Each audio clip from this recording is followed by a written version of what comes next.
नमस्कार मित्रांनो, मी शिवम पवार. मित्रांनो, मुख्यमंत्री वयश्री योजनेअंतर्गत ज्येष्ठ नागरिकांना 3,000 रुपये दिले जाणार आहेत आणि त्या संदर्भात जो GR आहे तो आलेला आहे. त्या GR मध्ये तुमच्या प्रश्नांची जी काही उत्तरे आहेत ते सर्व सांगितलेली आहेत. GR मध्ये अर्ज कधी सुरू होणार आहेत, पात्रता नक्की काय आहे, कागदपत्रे काय आहेत, सर्व माहिती आपण या GR मधून जाणून घेणार आहे. तत्पूर्वी चॅनलवरती पहिल्यांदा आला असाल तर चॅनलला सबस्क्राईब करून ठेवा. महत्त्वपूर्ण व्हिडिओज तुम्हाला भेटत राहतात. तर चला मित्रांनो, व्हिडिओ सुरू करूयात.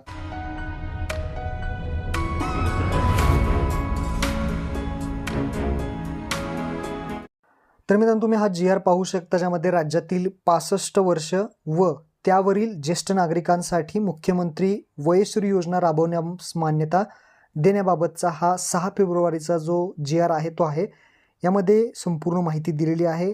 थोडक्यात जी काही महत्त्वाची माहिती आहे ती मी तुम्हाला सांगण्याचा प्रयत्न करतो. शासन निर्णय काय आहेत ते समजून घ्या.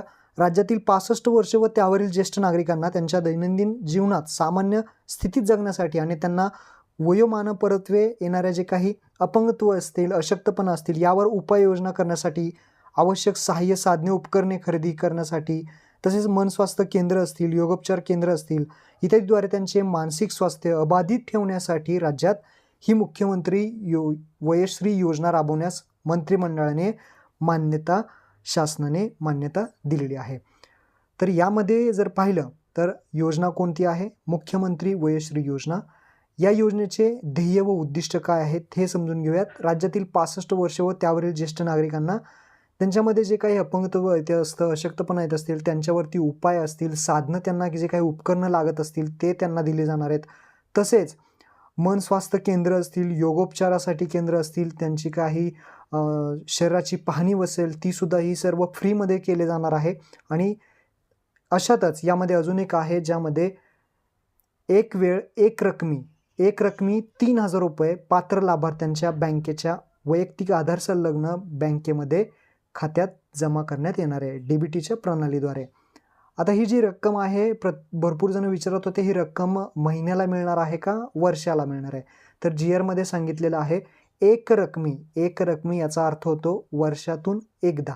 तर हे 3,000 रुपये ज्येष्ठ नागरिकांना त्यांच्या बँक खात्यामध्ये मिळणार आहेत. या योजनेचं स्वरूप काय आहे हे जाणून घ्या. जर सदर योजनेअंतर्गत पात्र जे काही वृद्ध लाभार्थी आहेत त्यांना शारीरिक असमर्थता असते, दुर्बलता असते आणि त्यांना जर काही साधनं खरेदी, उपकरणे खरेदी जर करायची असेल तर ते यामधून घेऊ शकतात. जसं की चष्मा आहे, श्रवणयंत्र आहे, ट्रायपॉड आहे, स्टील व्हीलचेअर आहे, फोल्डिंग वॉकर आहे, कमोडची खुर्ची आहे, निब्रेस आहे, तसेच लंबर बेल्ट आहे, सर्वायकल कॉलर आहे. अशा पद्धतीचे जे काही उपकरणे असतील, वस्तू असतील ते खरेदी करता येतील असं सुद्धा सांगण्यात आलेलं आहे.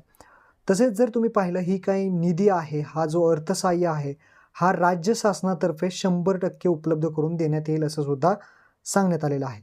हा जो लाभ आहे थेट DBTच्या म्हणजे आधार कार्डला जे काही तुमची बँक लिंक आहे, DBT लिंक आहे, NPCI लिंक आहे, त्याच्या माध्यमातून तुम्हाला हे 3,000 रुपये मर्यादेची निधी हे वितरित करण्यात येईल असं सुद्धा सांगण्यात आलेलं आहे. आणि तसेच शिबिराचे आयोजन सुद्धा करण्यात येणार आहे, ज्यामध्ये ज्येष्ठ नागरिकांना अजून लाभ होणार आहे. त्या म्हणजेच त्यांचं जे काही पॉप्युलेशन असेल, बेस्ट स्क्रीनिंग असेल, जे काही आरोग्याची तपासणी आहे ही चांगल्या प्रकारचे केली जाणार आहे असं सुद्धा सांगण्यात आलेलं आहे. आणि अशा प्रकारे सार्वजनिक आरोग्य विभागाच्या यंत्रणेमार्फत जी काही तपासणी आहे ती होणार आहे. आणि या तपासणीमध्ये जे काही आजार असतील किंवा काही संसर्गजन्य रोग असतील ते इथे सापडले तर त्यांना सुद्धा तिथे मदत करण्यात येणार आहे. तसेच खाली आलं तर ही बाकीची माहिती जी आहे ती अधिकाऱ्यांसाठी आहे, त्यांच्यासाठी काय काय जी प्रोसेस आहे ती दिलेली आहे, जिल्हास्तरीय, राज्यस्तरीय ती दिलेली आहे. तर आपण महत्त्वाचं आहे ते म्हणजे पात्रता. तर कोण अर्ज करू शकतो किंवा कोण पात्र आहे ते इथे दिलेलं आहे. तर इथे पहा, ज्या नागरिकांनी 31/12/2023 अखेर वयाचे 65 वर्ष पूर्ण केलेले असतील असे नागरिक पात्र समजण्यात येणार आहेत. 31/12/2023 पर्यंत जर ज्यांनी वयाचे 65 वर्ष पूर्ण केलेले आहेत ते पात्र राहणार आहेत. ज्या व्यक्तींचे वय 65 वर्ष आणि त्याहून अधिक आहे त्या व्यक्तींकडे आधार कार्ड असणे आवश्यक आहे किंवा आधार कार्डसाठी अर्ज केलेला असावा आणि आधार नोंदीची पावती असणं सुद्धा आवश्यक आहे. म्हणजे जर आधार कार्ड नसेल तर तुमच्याकडे पावती असेल तरी चालेल, किंवा जर ओळख पटवण्यासाठी तुमच्याकडे मतदान कार्ड, पॅन कार्ड हे जरी असेल तरी सुद्धा चालणार आहे, त्याचं काही अडचण नाही. फक्त वयाचं एक जी काही अट आहे ती लक्षात ठेवा, 31/12/2023 पर्यंतच तुमचे 65 वर्ष पूर्ण केलेली असणं गरजेचं आहे. यामध्ये अजून एक त्यांनी अट आणि एक शर्त टाकलेली आहे, दुसरा पॉईंट वाचू शकता, ज्यामध्ये लाभार्थी पात्रतेसाठी जिल्हा प्राधिकरणाकडून एक प्रमाणपत्र घेऊ शकता, किंवा BPL रेशन कार्ड जरी तुमच्याकडे असेल तरी देऊ शकता, किंवा राष्ट्रीय सामाजिक सहाय्यक कार्याअंतर्गत इंदिरा गांधी राष्ट्रीय वृद्धापकाळ निवृत्ती योजनेअंतर्गत, किंवा राज्य केंद्र शासनीय सरकारच्या इतर कोणत्याही पेन्शन योजनेअंतर्गत वृद्धापकाळ निवृत्ती वेतन मिळाल्याचा पुरावा सादर करू शकता. म्हणजेच वृद्धापकाळ निवृत्ती वेतन मिळाल्याचा जो काही पुरावा आहे तो सुद्धा सादर करणं गरजेचं आहे असं सांगण्यात आलेलं आहे. आणि तिसरा पॉईंट आहे तो म्हणजे उत्पन्न मर्यादा. उत्पन्नाची मर्यादा, लाभार्थ्याचे जे काही कौटुंबिक वार्षिक उत्पन्न आहे ते 2 लाखाच्या आतमध्ये असणं गरजेचं आहे, आणि याबाबतचे लाभार्थ्याने स्वघोषणापत्र सादर करणं आवश्यक राहील. म्हणजे लाभार्थ्याने स्वघोषणापत्र जरी दिलं तरी चालतील, म्हणजे इन्कम सर्टिफिकेट हे काढणं गरजेचं नाही. नाहीतर इथं त्यांनी सांगितलं असतं की उत्पन्नाचा दाखला असावा, तरी ते स्वघोषणापत्र जरी दिलं तरी त्यांनी चालणार आहे. त्यानंतर खाली अजून एक स्वघोषणापत्र द्यावं लागेल की मागील 3 वर्षामध्ये आम्ही कुठल्याही सरकारी योजनेचा लाभ घेतलेला नाही, यंत्र असतील, सामग्री असतील या घेतलेलं नाही, असं एक जे काही स्वघोषणा आहे ती द्यावी लागणार आहे.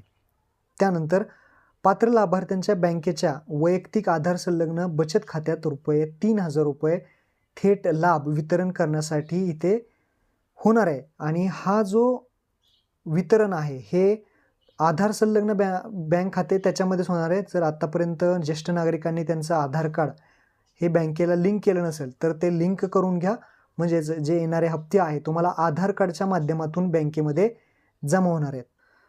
आणि सगळ्यात महत्त्वाचा शेवटचा पॉईंट आहे तो म्हणजे निवड जी काही केलेली असेल प्रत्येक जिल्ह्यामध्ये नागरिकांची, लाभार्थ्यांच्या संख्येपैकी 30% महिला असतील असं सांगण्यात आलेलं आहे. ही गोष्ट लक्षात ठेवा. आता या योजनेसाठी काय काय कागदपत्रे लागतील, तर आधार कार्ड किंवा मतदान कार्ड तुम्हाला द्यावं लागेल. दुसरं कागदपत्र राष्ट्रीयकृत बँकेची जी काही पासबुकची झेरॉक्स आहे ते लागेल. पासपोर्ट आकाराचे 2 फोटो लागतील. एक स्वघोषणापत्र लागेल, आणि शासनाने ओळखपत्र पटवण्यासाठी विहित केलेली जी काही अन्य कागदपत्रे आहेत. ओळखपत्रासाठी मी तुम्हाला हा दुसरा पॉईंट सांगितला, हे तुम्ही यापैकी एक देऊ शकता. BPL रेशन कार्ड असेल, अधिकाऱ्याचं जे काही प्रमाणपत्र असेल, किंवा इंदिरा गांधीचं जे काही सेवानिवृत्तीचं असेल, ते यापैकी एक कोणतंही देऊ शकता. आता भरपूर जण विचारणा करत होते की अर्ज कधी सुरू होणार आहेत, अर्ज ऑनलाईन असणार आहेत का, अर्ज ऑफलाईन कुठे जमा करायचे आहेत. तर एक लक्षात ठेवा, इथे एक 9वा पॉईंट दिलेला आहे, पोर्टल तयार करणे. राष्ट्रीय वयश्री योजनेच्या धर्तीवर सदर योजनेचे एक नवीन स्वतंत्र पोर्टल येणार आहे, आणि महाराष्ट्र माहिती तंत्रज्ञान म्हणजे जे काही MHITद्वारे आहे, एक महामंडळाकडून विकसित करण्यात येणार आहे. हे नवीन पोर्टल असणार आहे, आणि या नवीन पोर्टलवरती ऑनलाईन पद्धतीने सुद्धा तुम्ही फॉर्म भरू शकता, आणि ऑफलाईन म्हणजे बाहेर जाऊन जे काही कुठे जे विभाग आहे तिथे जाऊन सुद्धा तुम्ही अर्ज करू शकता. ऑनलाईन ज्याची जी वेबसाईट येईल काही दिवसात, वेबसाईट आल्यानंतर आपल्या चॅनलवरती व्हिडिओ बनवला जाईल, तर चॅनलला सबस्क्राईब करून ठेवा, आपला लगेच व्हिडिओ आपल्या चॅनलवरती पडतो. तर जी काही फेक गोष्टी असतील, कोण म्हणतंय अर्ज सुरू झालेले आहेत वगैरे, तर अजून वेबसाईट आलेली नाही. वेबसाईट नवीन येणार आहे, नवीन MHITतर्फे वेबसाईट येणार आहे, आणि त्यानंतर या जे काही फॉर्म आहेत ते वेबसाईटवरती सुरू होतील. त्याचा जो आपला व्हिडिओ आहे तो लवकरच येईल. जशी वेबसाईट येईल तसा आपल्या चॅनलवरती व्हिडिओ येईल, लक्षात ठेवा. तसेच यामध्ये खाली थोडी माहिती आहे, ती जी काही माहिती आहे ती ऑफिसर लोकांसाठी, अधिकाऱ्यांसाठी आहे.